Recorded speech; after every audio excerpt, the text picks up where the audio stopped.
34. A new copy of the covenant. Then the Lord told Moses, "Chisel out 2 stone tablets like the first ones. I will write on them the same words that were on the tablets you smashed. Be ready in the morning to climb up Mount Sinai and present yourself to me on the top of the mountain. No one else may come with you. In fact, no one is to appear anywhere on the mountain. Do not even let the flocks or herds graze near the mountain." So Moses chiseled out 2 tablets of stone like the first ones. Early in the morning he climbed Mount Sinai as the Lord had commanded him, and he carried the 2 stone tablets in his hands. Then the Lord came down in a cloud and stood there with him, and he called out his own name, Yahweh.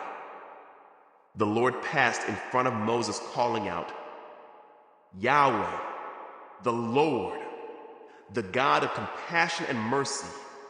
I am slow to anger and filled with unfailing love and faithfulness.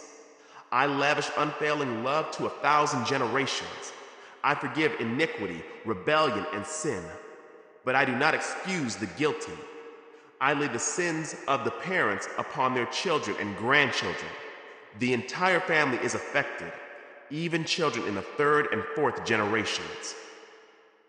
Moses immediately threw himself to the ground and worshipped.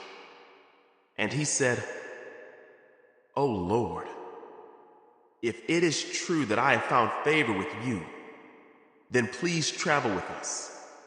Yes, this is a stubborn and rebellious people, but please forgive our iniquity and our sins. Claim us as your own special possession." The Lord replied, "Listen, I am making a covenant with you in the presence of all your people. I will perform miracles that have never been performed anywhere in all the earth or in any nation. And all the people around you will see the power of the Lord, the awesome power I will display for you. But listen carefully to everything I command you today. Then I will go ahead of you and drive out the Amorites, Canaanites, Hittites, Perizzites, Hivites, and Jebusites. Be very careful never to make a treaty with the people who live in the land where you are going.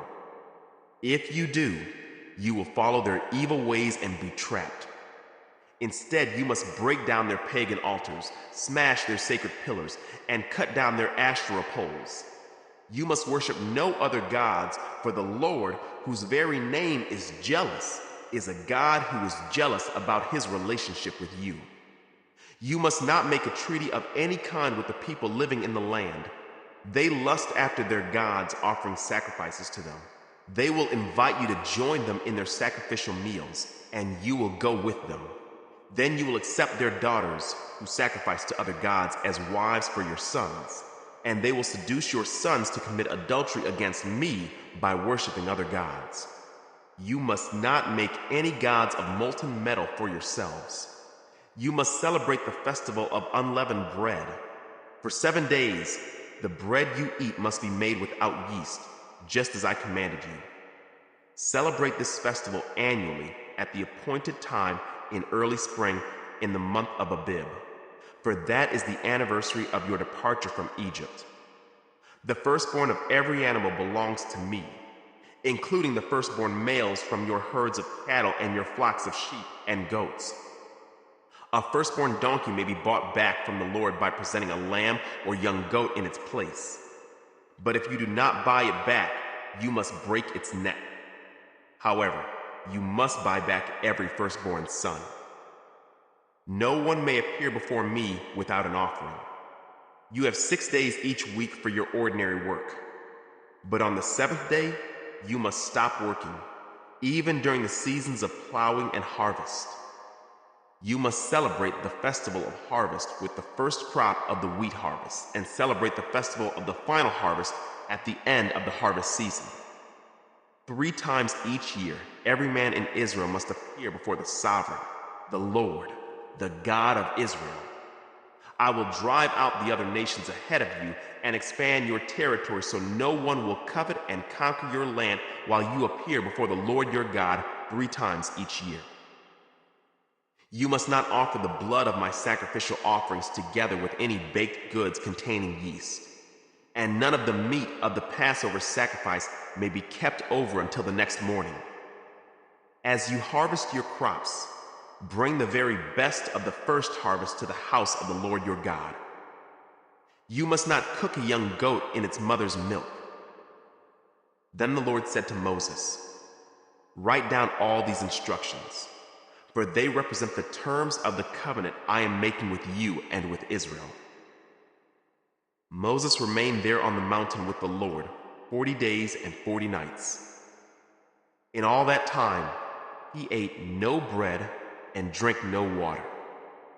And the Lord wrote the terms of the covenant, the 10 Commandments, on the stone tablets.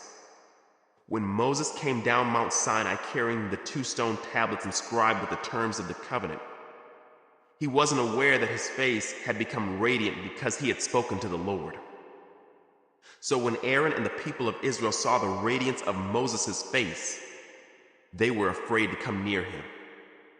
But Moses called out to them and asked Aaron and all the leaders of the community to come over, and he talked with them.